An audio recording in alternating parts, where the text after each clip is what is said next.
Mas eu quero também, senhor presidente Teomário, fazer referência a esse segundo Congresso Ibero-Americano de Saúde, Estética e Bem-Estar, realizado na cidade de Passo Fundo, no estado do Rio Grande do Sul, do nosso ilustre companheiro Paulo Paim. Passo Fundo, aliás, é uma cidade referência em assistência à saúde, não só em assistência à saúde, mas também referência no ensino, com instituições de curso superior fundamentais para oferecer ao mercado profissionais extremamente qualificados para atender a saúde da população. Nosso agradecimento aos organizadores desse congresso, à professora Ivone Moser, que presidiu o comitê científico, e ao professor Marcelo, que presidiu o congresso. Tive a oportunidade de abordar nesse congresso a crise da saúde pública brasileira, ou o caos da saúde pública no nosso país. E há uma frase significativa, faço questão sempre de trazê-la no início das minhas observações em matéria de saúde pública, que está escrita e já é uma frase histórica no meu estado, o Paraná, nas paredes da Secretaria de Saúde: a saúde do povo é a suprema lei. É um contraste com a realidade vivida nesse país, o que explicita esta frase. O que temos não é a suprema lei em matéria de saúde pública, é o caos, é a tragédia administrativa, é a consagração da incompetência de quem governa. O Banco Mundial, há alguns anos, realizou um estudo de profundidade sobre esse caos da saúde brasileira e constatou que, se há falta de recursos, não é esta a causa maior dessa tragédia. A causa é a ausência de planejamento, gerenciamento incapaz e corrupção. Aliás, corrupção com o dinheiro da saúde, senador Teomário.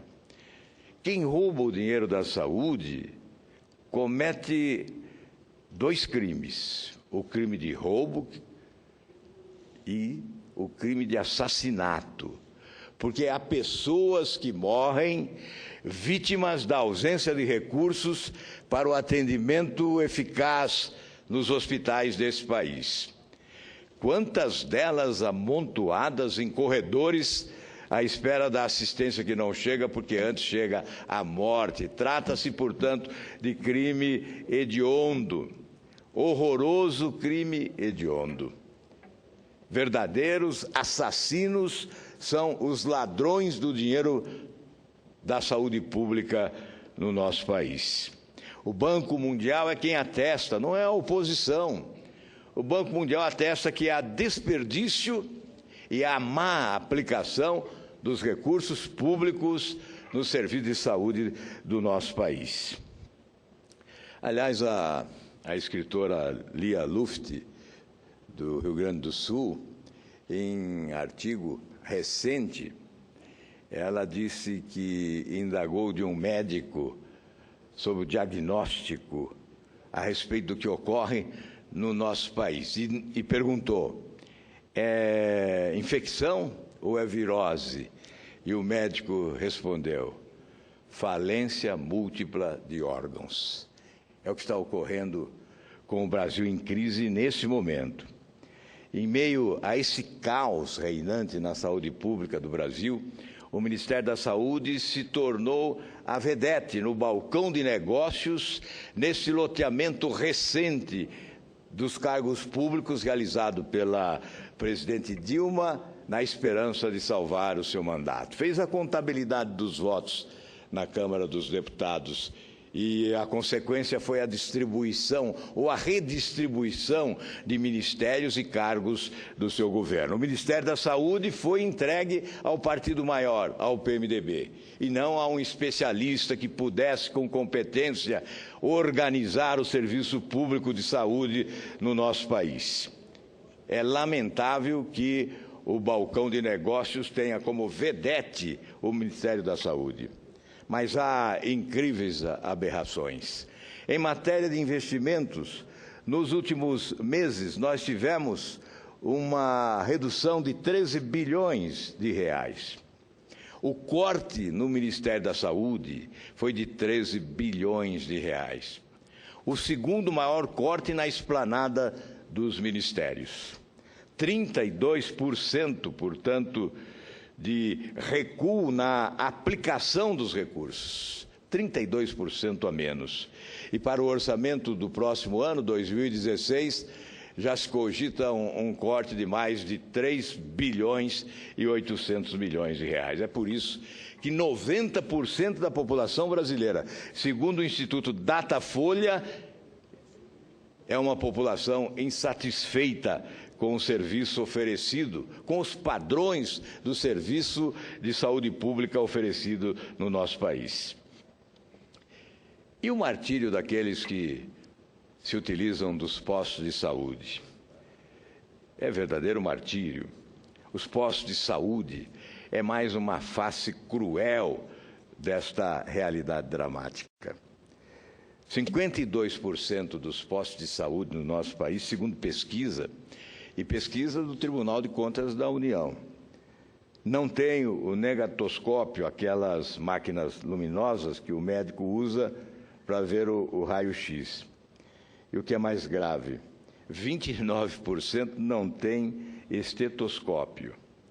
Outros 32% dos postos de saúde falta aparelho para medir pressão. 32% desses postos de saúde não tem sequer aparelho para medir pressão. E de cada 4 postos pesquisados, 1 não tem esterilização de materiais. E agora vamos para os hospitais. Os postos de saúde, encarregados do primeiro atendimento, muitas vezes acolhendo pessoas que chegam desesperadas, não possuem equipamentos para serviços básicos de atendimento à saúde da população. 81% dos hospitais SUS estão com déficit de médicos e enfermeiros. 56% com déficit de medicamentos e ataduras. Faltam medicamentos e ataduras em 56% dos hospitais SUS no Brasil. São números e percentuais apresentados pelo Tribunal de Contas da União. Faltam equipamentos, inclusive equipamentos fundamentais como monitores e ventiladores pulmonares. E em razão da falta desses equipamentos, há o bloqueio de leitos hospitalares em 77% dos hospitais públicos do país. As salas de emergência estão superlotadas em 64% dos hospitais. 64% dos hospitais. Com as alas de emergência superlotadas, com pessoas amontoadas em corredores, sofrendo dores agudas e desesperançadas, implorando por um atendimento que não chega. Onde está a sensibilidade de quem governa o país? Não há humanidade, porque, sem dúvida, certamente nós teríamos uma postura diferente de quem governa, conferindo prioridade a um setor essencial para a humanidade, que é a da saúde. Entre os bens da sociedade, este é o primeiro. É preciso que a população tenha acesso aos bens da sociedade, como saúde, educação, transporte, emprego e salário digno. Mas a saúde é fundamental e o governo deveria colocar em primeiro lugar. Entre 2010 e 2013, 11.500 leitos hospitalares deixaram de existir no Brasil. Isso corresponde a 3,2% do total. Hoje nós temos, em média, 2,5 leitos por 1.000 habitantes. Na Europa, 5,3. aqui 2,5, na Europa 5,3. E na OCDE, nos países ligados à OCDE, 4,8. Portanto, nós estamos atrasados. Nós estamos numa situação caótica. E houve o tempo em que quem presidia o país, e não faz muito tempo, afirmava que a saúde do nosso país era extraordinária. O serviço de saúde pública no país era excepcional, oferecendo como exemplo a outros países. Há alguns anos, se não me falha a memória, lá por volta de 2009 ou 2008, eu afirmei nessa tribuna que o debate sobre saúde pública deveria ser o debate da década. Mas esse debate não existiu liderado pelo governo. O debate do governo é sobre CPMF. Esse é o debate que quer o governo travar, senador Aloysio Nunes, com o Congresso e com o povo brasileiro. O governo, a pretexto de melhorar o serviço de saúde pública, quer aumentar impostos, quer recriar a CPMF. E isto é perversidade do governo, porque nesse tempo de crise brutal, de desemprego, de recessão, de inflação, o governo falar em aumentar impostos é trombar na realidade dura que estamos vivendo. É trabalhar na contramão, é ser contraditório, porque desejar a recuperação da economia nacional aumentando impostos é uma falácia. Portanto, nós viemos à tribuna nesta segunda-feira para esse protesto em nome de caminhoneiros e, sobretudo, ao final, para esse lamento em nome das famílias brasileiras tratadas com descaso pelo governo num setor fundamental que é o da saúde pública. Muito obrigado, senhor presidente.